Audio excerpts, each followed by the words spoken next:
Right here, right now, telling you to shut up. Think frozen drink made with part gasoline will be better than baking pancakes. Yeah, Kim Kwan, yeah, that's it. Oh, yeah. This is what you need to do. You need to go home, you need to sit down, and you need to cry in a bag of money.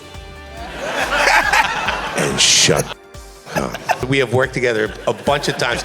He never recognizes me, Ron Perlman. So the fact you said the lich, that guy, okay? That's what I say. The lich. Get a room, you two. And inside the room, they're like, well, we're in a room. And Bender goes, well, then lose some weight. You're watching convention coverage. Hello, Sacktown. Come on now, make some noise. I don't know about that nickname, though, I tell you that much. It just elicits some weird thoughts in my head, that's for sure. Sacktown. Sacramento, such a beautiful name. And then you guys are like, nope, we're gonna shorten it, Sacktown. All I can think of is ouch. That's all I can think of when I hear Sacktown. I can't, anyway, I love it though. You guys are great. This is a really crazy, busy, wonderful con. Like, you guys are just rabid up here. You guys get it done. Give yourselves a round of applause. You look awesome. So much great cosplay. It's ridiculous. I mean, especially when a convention is like leaning more towards anime. You like it's crazy. It's unbelievable. But yeah, no, seriously, for real. It's good to be here. How was the Planetary Express trip? Yeah, right. The Planetary Express ship from LAX. Wow. Difficult. No, it's fine. It's it's just a hop, skip, and a jump up here. It's pretty awesome.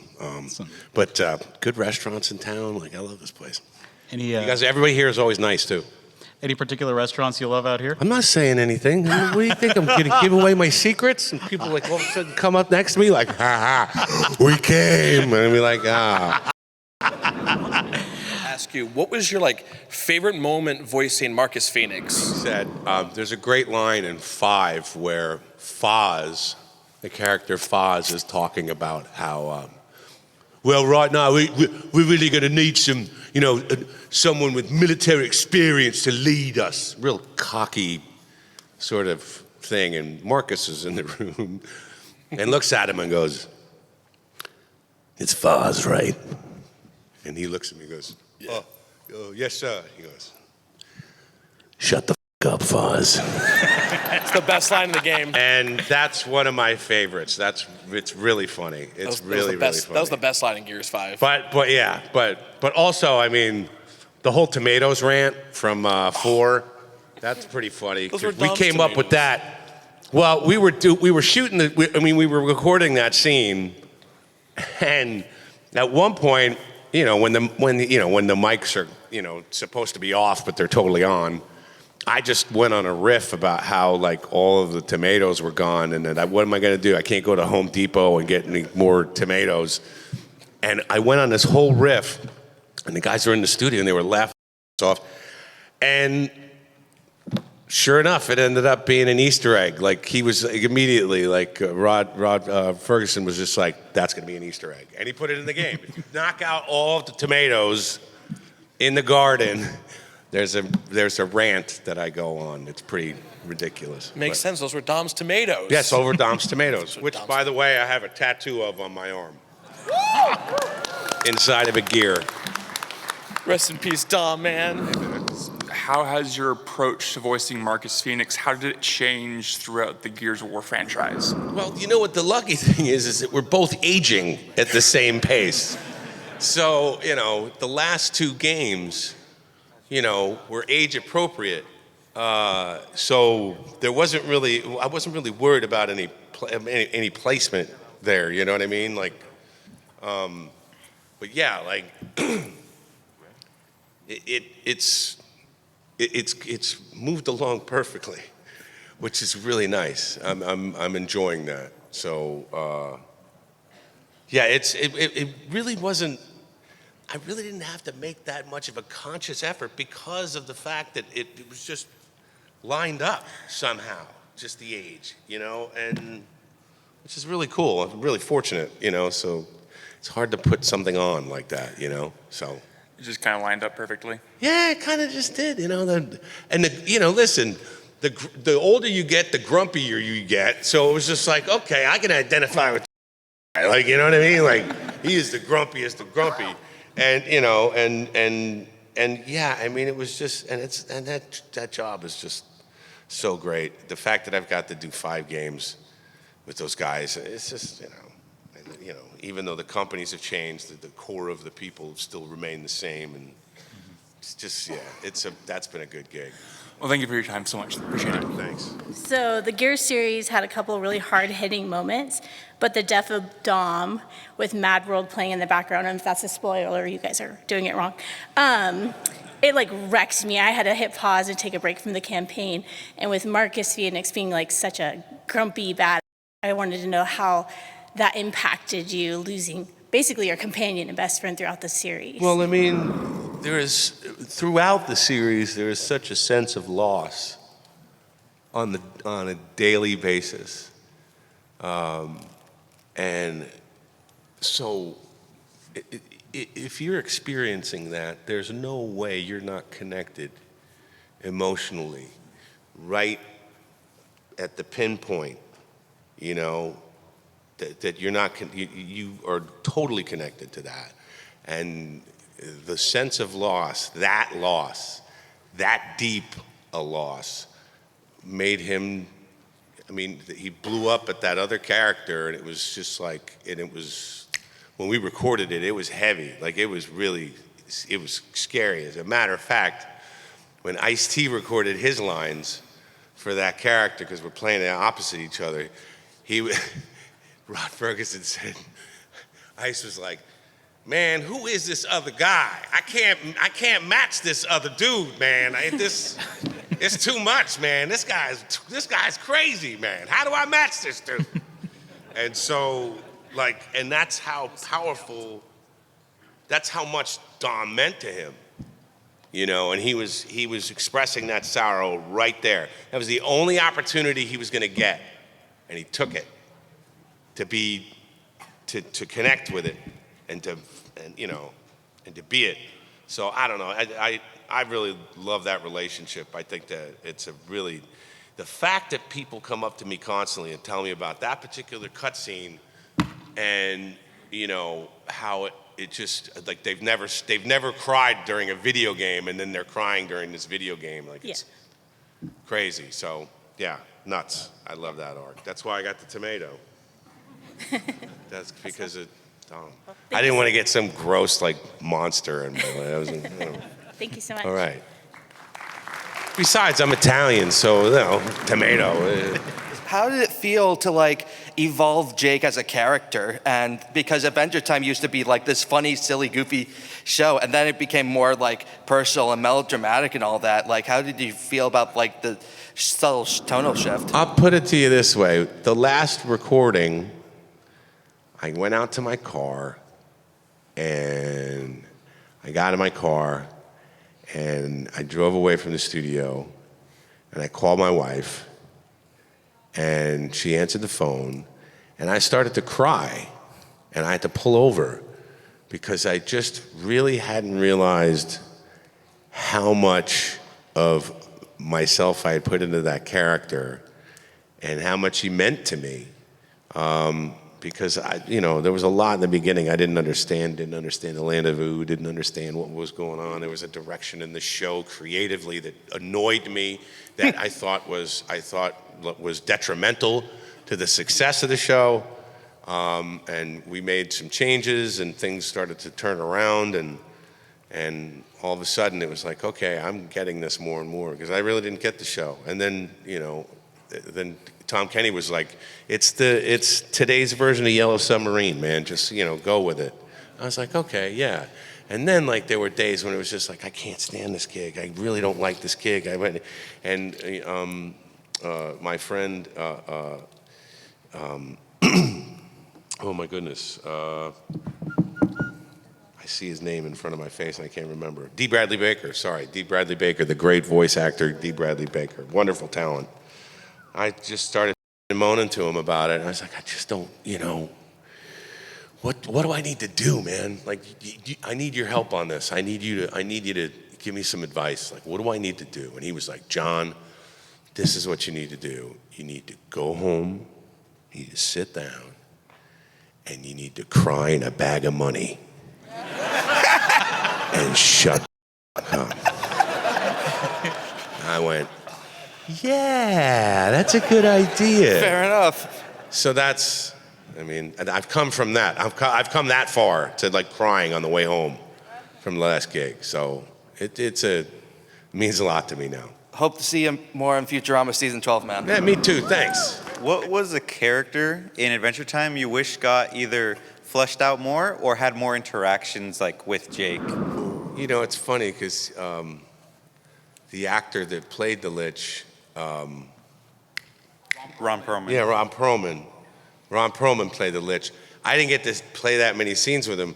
And like the last time I saw him was at the Transformers movie premiere party. And like we were in the same movie. And like I was like, he never recognizes me. That son of a, we have worked together a bunch of times. He never recognizes me, Ron Perlman. So the fact you said the Lich, that guy, okay? That's what I say. The Lich. Right there. It had it. Screw your question, man. Get out of my face. Wait, I'm really sorry. That was really rude. What do you miss about the cast of Adventure Time? Not a lot. No. Could you imagine if I just left it at that? It was like, no, not a lot. Anyway, but no. I'll tell you, when you work with a bunch of people for that long, there's a camaraderie and there's a time that you all of a sudden have these people a certain time of the week, like over and over and over again for a while. And then that time is gone. And you're like, oh, man. But what's interesting is that we recently were together and we were in Providence, Rhode Island. We were all together. And yeah, it was pretty funny. And also, I think me and Jeremy and I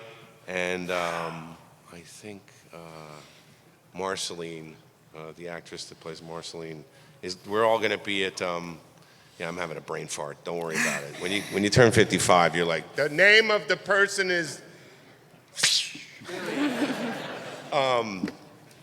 But yeah, but we're all going to be in Seattle. Yeah, I'm not going to plug Seattle here. What am I doing? We'll get SacAnime to get us to come back. Yeah, well, come on. You can always ask. We do but love no, we see each other. We see each other like, here and there. Jeremy's, I first met Jeremy when he was 12. He's a grown man. He's married, and he's going all over the world. He's hanging out. He's influencing on Instagram and kicking it, Japan and little. What's he doing right? I got to get it done. I love that kid, though. He's a good guy. I've watched him turn into a man. It's a very fortunate privilege to watch a young man become the man that he is today. He's a good kid. Yeah. Good kid. I still call him a kid, but he's like in his 20s, but still. That's because I'm an old fart. Anyway. Thank you. You're welcome. Which one of Jake's kids is like your least and your most favorite? The leader, the pain in the one. What's his name? Not Kim Kwan. Yeah, that's it. Oh, yeah. That one. Thank you very much. I appreciate that with the assist. That was crazy. I was like, ball. Okay. Yeah. Yeah, Kim Kwan. That's your least favorite? That's my only favorite. No, he's my least favorite. Okay. The other ones are. The other one. Wait, which one? Now I gotta Google this. You gotta. Unbelievable. Jake the dog's kids. Yeah, gotta go to the Adventure Time wiki for Christ's sake. Where the hell? Okay, Charlie, Jake Jr., Kim Kil-won, TV, Viola. Right, okay, right. Now, your question was, which one is my favorite? And which one's your least favorite? Oh, my least favorite is Kim Kil-won, because he's so put together. You know, he's immediately like telling his father what to do. And, but my favorite, Jake Jr. Cool. Yeah, thank you. There you go. All right. Thank you so much. No, thank you. You reminded me of, I gotta use Google more for crying out loud. Big fans of Adventure Time. We just finished binge watching the whole thing, and we're both wondering what your favorite episode might be. Jake the Brick. Jake the Brick. Perfect. Sorry, I know it's a little bit indulgent, and I'm like, but it's one of my favorites. It's really ridiculous, and we won the Emmy for it. So. If you didn't play Jake the dog, who would you have wanted to play? Ice King. I was gonna say that. I mean, Ice King is just so. He's so goofy. Well, yeah, it's the great Tom Kenny, the voice of SpongeBob Love John SquarePants. Kenny. We love him. But Ice King is a great part. Ice King is fantastic, but also the lemon grab is pretty nuts too. But yeah, I'd go for Ice King. Thank you. Thank you for being here too. Oh yeah, thank you. What do you think is tastier, bacon pancakes or Flippy's flip or Flip's flippy? Wait, you think frozen drink made with part gasoline would be better than bacon pancakes? Of course it's bacon pancakes. Well, thank you so much. You're welcome. Really appreciate Thank you. What's your favorite adult joke from a kid-friendly show? BMO actually says this in Adventure Time. Jake, Finn, put it into my butt. So, that's a good one right there. Thank you. Yeah. How was it having the cast members, That's the okay. cast members of Futurama come and play an episode with you in Adventure Time? How was that? Well, that was Billy. Billy, Pendleton Ward did the weirdest thing. He wanted Billy to come, which he did. He wanted Billy to come and record the entire, his entire, because Billy does so many characters on Futurama. He wanted him to record a character with the voice of the professor, a character with the voice of Zoidberg, a character with the voice of Zap. Like any character that he played, he would use the voice as a different character on Adventure Time. So he did, and Billy was looking at me like, John, I don't understand what's going on. I was like, please go with it. It's trippy as shit. You don't have to worry about anything. Just go to that. And he did, and it turned out amazing. And it was a really good episode. But it was Billy West. It was just Billy. It was just Billy and me. But But Billy West. Billy West, what a nut. Thank you. If there ever was a dance battle between Bender B. Rodriguez and Jake the dog, who do you think would come out victorious? Why you got to make me make that decision? That's not fair. I'm not happy about that. I mean, it's like 50-50. They were both. But I think, now hold on a second. Hold on. See, Jake would be, it's a split decision because Jake would be like this really, he could do any kind of move, but Bender has his own dance, do the Bender. So it's just like... I've been told his tap dancing brought somebody back to life. Well, yes. No, I'd say... Jake kind of boogies, I'd say between who's the better dancer, Bender or Jake, I'd say Zoidberg.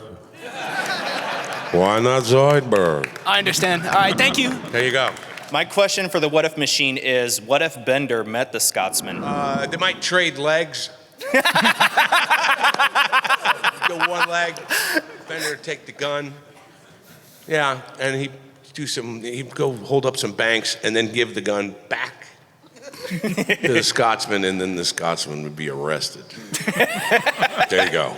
There it is. Thank you so much. All right, and cheers, I really man. wish Symbiotic Titan gets another series. Oh, yeah. Fingers crossed.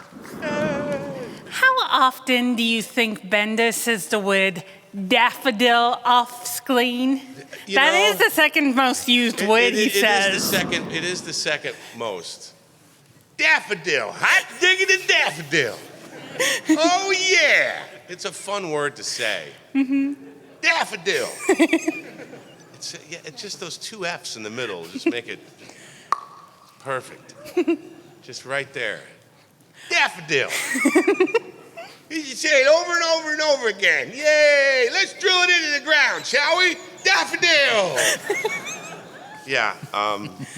There's others. Well, his most favorite is ass. So that's, yeah, exactly. Okay, yeah. cool. What's your favorite line that you voiced as Bender from Futurama? Climbing up the side of the building, a la Batman '66. He and Fry are climbing up, and he looks in a window and goes, get a room, you two. And inside the room, they're like, well, we're in a room. And Bender goes, well, then lose some weight. Keeps going up the side of the building. That's one of my favorite Bender lines of all time. Thank you. You're welcome. What is it like working on the production staff of Futurama? It's the biggest pain no. Sorry. It's amazing. It's like riding a bike. And every time we get new tires. So it's just like, it's pretty good. Yeah, there's a shorthand with a lot of us. And, when you work with people this long, it's just like, there's a lot of familiarities that come with it. And so it's been great. It's been fantastic. I can joke about it and say, like, all of those people are assholes, but it's, but it's, it's a little true, but it's not all the way true. But I love those people. We've all put something together that's really pretty amazing. And I'm very proud of it, and I'm very proud of the work that they've done. Thank you. And you. I'm honored to work with them. Thank you. Yeah. Why do you think it is that the production team for Futurama seems to want to bully the voice cast? I've heard stories about like the pay issues that are going on there. That they want to bully the voice cast? No, it's you know what? Listen, I don't want to get into that, but I will tell you this: we're all on the same page when it comes to the production. That when it's the studio or the network, that's when the care kind of goes out the window. That's when a personal investment is kind of so. That's the answer I'll give you for that. If you had to fight any of the characters you voiced before, who would you rather fight? There's too many really. There's a lot of crazy fighters that I've put. Oh man, that gruff voice really. You know what? Why not? I'd fight Mr. Grouse from Loud House. I'd fight the neighbor. Why not the Rico? old neighbor. There, yeah, I'd win that one. Who's your favorite comic book character you've played? Well, technically Bender. Yeah. Because there are Futurama comics out there. I'll take it. There's a lot of Futurama comics, and I love the fact that Bender gets to tell people the way it is all the time. The comics were my introduction to Futurama. I mean, there you go. So there it is. I'd say Bender, but I mean, Aquaman is pretty cool too. Yeah. Outrageous. And what's the best performance you think you ever made? Right here, right now, telling you to shut up. No, I'm kidding. There's fun stuff. The weirdest thing, I think my Joker is so far. It's so way over there. Nobody expected it. I think that one's the one that kind of sticks out for me, as far as like attaching any sort of pride to it. It's like it was really big shoes to fill, and I think I filled them up. I see your Joker as a more sophisticated insane, like an evil lawyer businessman. Sophisticated. I'm the sophisticated Joker. Hi. Take that, Mark. Well, thank you, man. I appreciate it. No problem. Thank you so much. It's an honor to meet you. I'm curious, what would you say the journey was like from you first started your voice acting career to where you are now? The thing is that when I first started doing stuff for like recording on a microphone professionally, it was like I was doing stand-up comedy like a long time ago, and so and then I started doing radio and TV ads and stuff like that. And then when I moved out to Los Angeles, that's when it changed. It changed to like, video games and animation, and mostly animation. But then like it just, as an actor, you audition for work. That's it. That's what you do. You go on auditions. And for a time, it was just like the majority of the stuff that I went and read for was that kind of stuff, was voice stuff. So I don't know. I've been kind of fortunate doing all that kind of stuff. But I mean, if you'd had asked me if where I was, like it's weird. It's just like I don't know. I wouldn't be able to tell you that this is where I'd end up, but I'm happy I did. So you know what I mean. Of course. Thank you. All right. Thanks. How's the direction of voice acting changed from when you started to where we're at right now? What's changed? Yeah, like the direction. I think that there's a lot more people that are hip to it. There's a lot of people that on both sides. People that, like, as far as like getting work, people are like getting more work for themselves. But there's also recognition from fans and creatives and and stuff, and from the press, stuff like that. It's become a little more popular. Stunt casting has become more popular. A lot of actors are just being hired because of their name, which is fine. I understand that. It sucks, but I understand it. It's a catch-22. You gotta have people want to see your movie, but you also have to have sometimes the people that know what they're doing best, and they usually do. So. I don't know. You could sit there and moan about it, but you gotta be in the game. Thank you very much. All right, fantastic. Thank you. What do you look for in that script that draws you into the character that you are portraying? It all depends. Because sometimes things don't leap off the page, and you miss it until somebody finally sees it, and then you see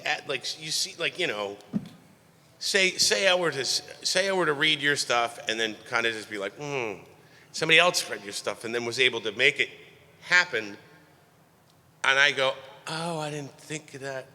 There's always a right fit for the right thing. Mm-hmm. When something leaps out at you when you've read it, when people start to really want that job, you understand, like people, like all of a sudden there's a competition to get that gig. You can, even if you haven't read it, you understand how important that is. You know what I mean? Like, so there's a lot of different kind of factors. But critically, I mean, like, if something really speaks to you, then that's it, and we all know what the good stuff is. We all know when we've produced the good stuff. We certainly know when we've produced the Yeah. So, like, it's the same thing when you've done something and you're like, hey, this is all right. So, yeah. Yeah, there's all, when it happens, it happens. It's just, it's like a spark. It just, and it talks to everyone differently. So what I say could be completely different from someone else. Okay. Thank you so much. Excellent, thanks.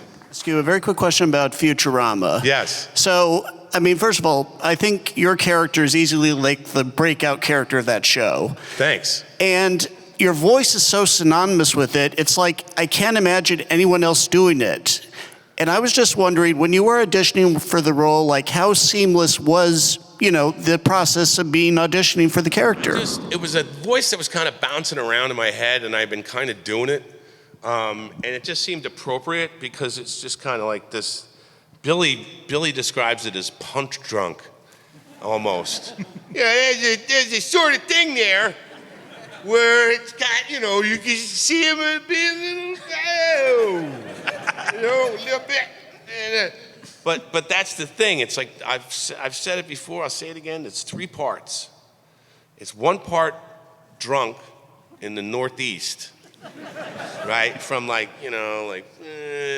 Baltimore to Boston, like any whole bar you find a drunk. I'm gonna tell you that.